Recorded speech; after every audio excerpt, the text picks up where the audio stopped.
কবিগুরু রবীন্দ্রনাথ ঠাকুরের আমি। আমারই চেতনার রঙে পান্না হলো সবুজ, চুনি উঠল রাঙা হয়ে।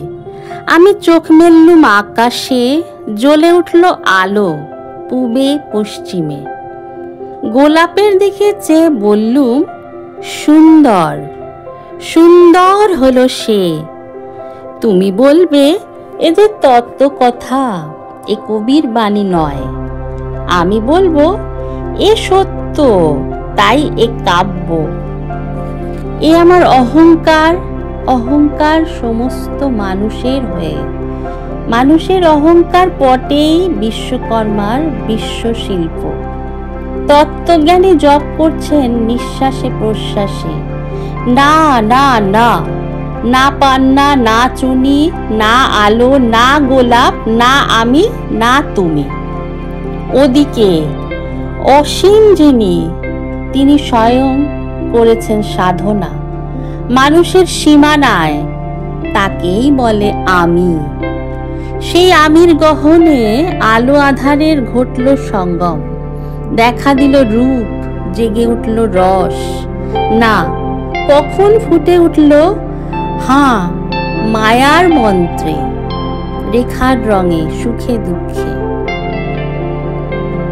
একে বলো না তত্ত্ব, আমার মন হয়েছে পুলকিত বিশ্ব আমির রচনার আসরে।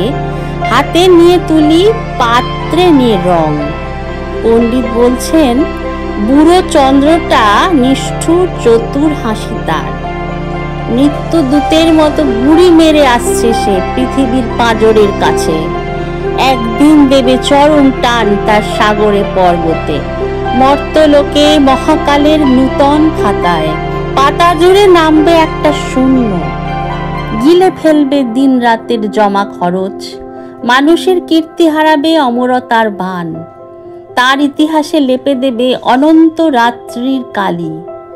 মানুষের যাবার দিনের চোখ বিশ্ব থেকে নিভিয়ে দেবে রং।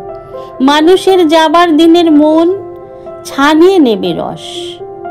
শক্তির কম্পন চলবে আকাশে আকাশে, জ্বলবে না কোথাও আলো।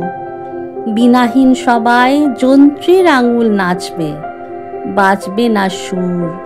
সেদিন কবিত্বহীন বিধাতা একা রবেন বসে নীলিমাহীন আকাশে, ব্যক্তিত্ব হারা অস্তিত্বের গণিত তত্ত্ব নিয়ে। তখন বিরাট বিশ্বভুবনে দূরে দূরান্তে অনন্ত অসংখ্য লোকে লোকান্তরে। এই বাণী ধ্বনিত হবে না কোনোখানেই।